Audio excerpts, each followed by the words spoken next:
मेरो मुखी अलिकति खोल्न मिल्ने भयो है। कस्तो मुखै उयो लर परेको छ। आमा पुरै हान्दै छ नि भाइको मुखै पुरै टाँगा। अहिले हामी यहाँ जितपुरमै छौँ। अब यहाँ घर जान्दाको सामानहरू अलिअलि किनेर यहाँ ट्याक्को टुक्का हाम्रो सामानहरू चाहिँ कुन लिने हो? कुन लिनु लाग्यो? हामी गाडी कुरेर बसिरहेको छु। लास्टको गाडी 5 बजेको जनकपुरको गाडी कुरेर बसिरहेको छु। दाजुभाइहरू खोइ त गाडी नै आउँदैन त। आमा पुरै भइसक्यो भाइ त। यहाँ भाइको मुख नबोल्ने यहाँ भ्लग गरिरहेको छु। तपाईँहरू लाइक साइड पनि हान्दैन, सब्सक्राइब पनि हान्दैन, टेन्सन हुँदैन भाइ त।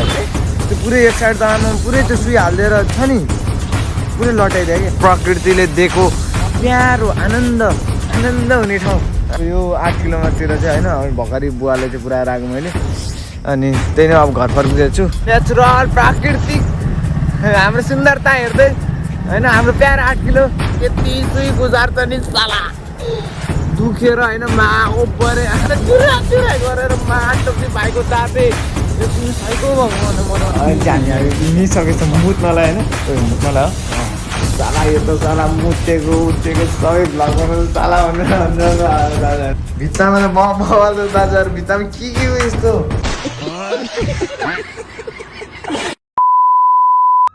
हे guys welcome back to my channel, welcome back to my video. फेरि पनि ब्याक भइसक्छु कि टु ब्रो रामेको छोरोको रेकपान जो आजको चाहिँ दुःखको खबर लिएर भाइ उपस्थित भइसकेको छ।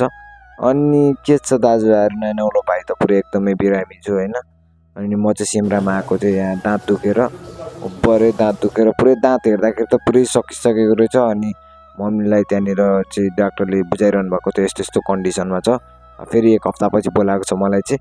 अनि त्यस पछाडि दाजुभाइहरू आफ्नो दुःख मनमा राखेर आँसु लिएर ट्याक लाएर निस्क्यो। अनि मम्मी र मेरो चाहिँ जितपुर जाने सल्लाह भइरहेको थियो र फाइनली हामी जितपुरतिर पनि आइसकेको छु। मेरो मुखी अलिकति खोल्न मिल्ने भयो है। कस्तो मुखै उयो लर परेको छ। आमा पुरै हान्दै छ नि भाइको मुखै पुरै टाँगा। कस्तो मुखै आवाज चेन्ज भयो होला है लर परेको क्या। त्यही त पुरानो ट्रिटमेन्ट हान्दैन नि त भाइले पुरै। आमा हिरो अब त। त्यही त अहिले हामी यहाँ जितपुरमै छौँ। अब यहाँ घर जान्दाको सामानहरू अलिअलि किनेर यहाँ ट्याक्को टुक्का हाम्रो सामानहरू चाहिँ पुरै माल सामानहरू किन्छ भाइले। त्यही त अब हामी चाहिँ घर चाहिँ लाग्नुपर्ने हुन्छ। 5 बजिसकेको छ। यहाँ नरिवल पानी खाने भन्दैछ मम्मीले। त्यहाँनिर पाल हान्दैछ नि एकछिन त पुरै 3-4 घन्टा त यतिकै भएको भयो क्या टेन्सन। अब बल्ल मुक्त भयो, आनन्द भयो। अब त्यहाँ खाना मोमो छ हान्दै पर्ने नि त। भोकले पुरै डाँडा काटिसक्यो, खाना केही मिलाइदिनु। औडा लट्टे खायो क्या त्यो सुई हाल्दै थियो। अनि लटेर चाहिँ बोल्न नसकेको। कुन लिने हो? कुन लिनु लाग्यो? ए बसहरू आउँदै जान्छ। 5 बजी बज्यो भने किन ढिलो भइसक्यो यार। ट्याक्क जितपुर चोकमा अब खोइ 5 बज्यो। त्यहाँ चाहिँ मालडाल हाम्रो भइरहेको छ बनिरहेको छ। त्यही हो दाजुहरू अब यसो खाएर लाग्दिनु पर्ने हुन्छ त नि। भोकल पनि पुरै डाँडा काटिसक्यो यार। अहिले चाहिँ हामी गाडी कुरेर बसिरहेको छु। लास्टको गाडी 5 बजेको जनकपुरको गाडी कुरेर बसिरहेको छु। दाजुभाइहरू खोइ त गाडी नै आउँदैन त। आमा पुरै भइसक्यो भाइ त। त्यही त भनेर अब यहाँ कुरिरहेको छु। आउँछ चाँडै नै भन्ने आशमा बसिरहेको छु त भाइ। खोइ त यहाँ भाइको मुख नबोल्ने यहाँ भ्लग गरिरहेको छु। तपाईँहरू लाइक साइड पनि हान्दैन, सब्सक्राइब पनि हान्दैन, अनि टेन्सन हुँदैन भाइ त। त्यही त ल त्यही नै हो। अब मौसम पनि क्या क्लियर कालो दामी भएको छ है। अब त्यही नै हो बस कुरिरहेको छौँ। अब लाग्दैन पर्ने छ घरतिर। A few moments later. आज चाहिँ नेक्स्ट डे भइसकेको छ। नयाँ दिन नयाँ सुरुवात। अनि आज चाहिँ भाइको पुरै मुख खोलिसक्यो त। अनि आमा इज्जत त बोल्न नसकेर है। त्यो पुरै एक साइड त आमा पुरै त्यो सुई हालिदिएर छ नि पुरै लटाइदियो कि आमा। त्यही भनेर अनि अहिले चाहिँ यहाँ भाइ यसो हाम्रो नेचुरल प्रकृतिले दिएको प्यारो आनन्द हुने ठाउँ के गर्नु गाह्रो। आनन्द हुने ठाउँ चाहिँ हाम्रो यो 8 किलोमिटरतिर चाहिँ होइन। भर्खरै बुवाले चाहिँ पुऱ्याएर आएको मैले। अनि त्यही नै अब घर फर्किँदैछु। अनि त्यही खुसियालीमा बिहानको कस्तो दामी घाम के ठिक्कको कि। अहिले फेरि दिउँसो त फेरि पुरै गाँडसाट पोल्छ नि आमा। अहिले पो ठिक्क भएको त। सुरुमा अब भनौँ न देखाइदिएको घामले नि। त्यही त भने कस्तो दामी है। अनि क्लियर छ कि मौसम पनि बवाल लाग्यो।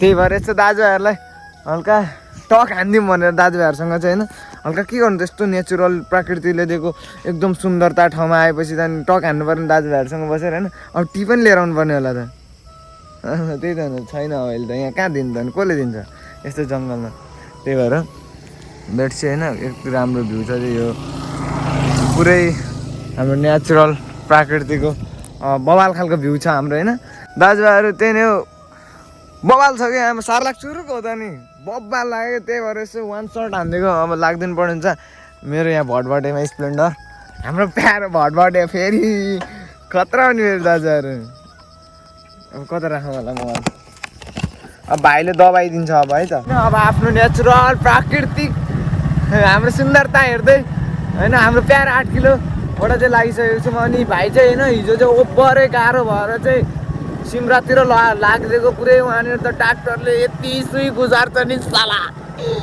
दुखेर होइन मा ओभरै आमामा खतरा गाह्रो भएको थियो भने त साला जता पनि दुलो पाउनु पाउँदैन चुरा चुरा गरेर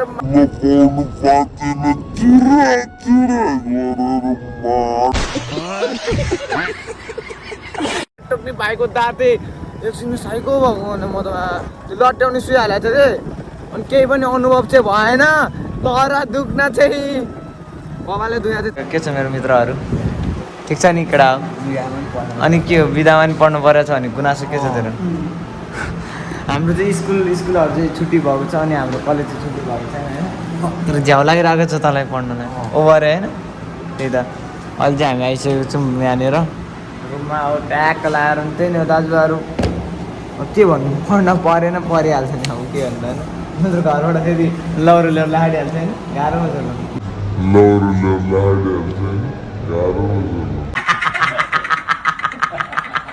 बातमा नि गाह्रो छ दर्शक बिनहरू हामी चाहिँ होइन अहिले चाहिँ हाम्रो के भएको छ अरे टोइलेट अहिले चाहिँ हामी मिसकेको छौँ मुत्नलाई होइन ओ मुत्नलाई हो साला यो त साला मुतेको उठेको सबै भ्लग बनाउँछ साला भनेर के हो कता आमा यो के हो यो भित्तामा त बवाल छ दाजु तर भित्तामा के हो यस्तो हाम्रो स्कुलको चाहिँ होइन यहाँ चिट पनि चोरेर चाहिँ के हो यो ए यो लेखेर यो के भनेको आमा यहाँ त पुरै भित्तामै मेसेज बक्स छोडिन्छ त आमा मेसेज गरेर त्यही त अनि हाम्रो साथी चाहिँ हो बिस्तारै है साला पुरै बाहिर आवाज आइरहेछ साला हरामी रहेछ त यहाँ हेर्नु न चुकुल पनि फुटाइदिएर रहेछ फेरि फाउन्टेनमा चलिरहेको रहेछ हाम्रो स्कुलमा ल दाजुभाइहरू त्यही नै ओहो कागज पनि है ल घोप्टे दाजुभाइहरू हेर्नु होला हाम्रो स्कुल बवाल यहाँ त के हो के आम्मामा लप परेर साला तिमीहरूको लप परेर लेख्यो होला सालाहरू हाम्रो त अब अहिलेसम्म छैन दाजुभाइहरू के अन्त गर्नु पऱ्यो नि त नि त्यही त भन्दा हाम्रो त हुनु नि पऱ्यो नि त त्यो सिसी क्यामेराहरू यतातिर ट्याग राखेर टोइलेटभित्र नि सिसी क्यामेरा होला हाम्रो डेन्जर हो त नि फेरि तनाव हुन्छ त अनि आमा त्यही त दाजुभाइहरू आज पनि नेक्स्ट डे भइसकेको छ होइन भर्खरै उठेर फ्रेस भएको आज 3 दिनको भ्लग भएछ पुरै होइन आमा त्यही त भनेको अनि कन्टिन्यू गर्नुपर्ने हुन्छ आज चाहिँ मैले जसरी पनि अनि हाल्न पर्ने हुन्छ दाजुभाइहरूलाई इन्टरटेनमेन्ट दिनुपर्ने हुन्छ त्यही नै हो अब फेरि कलेज जाने बेला भइसकेको छ आज चाहिँ लास्ट डे छ कलेजको सायद म भ्लग गरि नै हाल्छु अनि त्यही नै हो फेरि लास्ट डे भनेर फेरि आमामा अब त पढ्ने जानु नपर्ने त्यो होइन फेरि मतलब आज अब कति दिन 10 दिन जति 8 दिन जति बिदा हुँदैछ अनि त्यही भएर चाहिँ आज लास्ट दिन एकदमै हाम्रो त्यस्तो रमाइलो त के होला त्यही पनि भनौँ न त्यही नै हो राम्रो भयो भने म भ्लग गर्छु रमाइलो भयो भने भ्लग गर्छु नत्र त गाड्दिनँ अनि त्यही नै हो दाजुभाइहरू आजको भ्लग चाहिँ मैले यतैतिर इन्ड हान्न पर्ने हुन्छ क्या दामी छ है बाहिरतिर त्यस्तो बित्ति चर्को घाम लागेको छैन नि फेरि भाइ डढेर फेरि टेन्सन हुन्छ झन् यतातिर चाहिँ फुलहरू चाहिँ खतरा फुलेको छ है गुलाबको फुलहरू पनि होइन फुल्न चाहिँ फुलेको छ पुरै टन्नै तर सब ओइलाइसकेको छ कामै नलाग्ने भएर होला होइन ओइलाइसकेको छ मैले पनि टिपिरहेको हुँदैन अनि त्यही भएर हो कि यता फेरि कुखुरा छ हाम्रो कुखुरा ग्याङहरू पनि छ फेरि दोस्तहरूलाई फेरि दसैँमा तिहारमा फाँडी हान्नुपर्ने हुन्छ हामीले चाहिँ अनि त्यही नै हो दाजुभाइहरू हाम्रो चाहिँ यतातिर नेचुरल नै बवाल लाग्यो किनकि हाम्रो त्यो हाइटमा छ घर अनि हाइटमा भएपछि यता बवाल देखिन्छ झन् त्यो बिहान उदाउने बेला सूर्य उदाउने बेला चाहिँ बब्बाल देख्छ भने आम्मामा खतरा हुने। अनि यतातिर चाहिँ हाम्रो फुलहरू छ करेसा बारी भनौँ के भनौँ अब राम्रो राम्रो फुलहरू निस्किन्छ तर कसैले फुल नटिपेर अनि खालि ओइलाउँछ कि। अनि आजको भ्लग चाहिँ यतैतिर व्यस्त हानिदिउँ होला है हान्नु ल त्यही नै नेक्स्ट भ्लगमा भेट्नेछौँ दाजुभाइ फेरि यस्तै इन्टरटेनमेन्ट गराउँदै।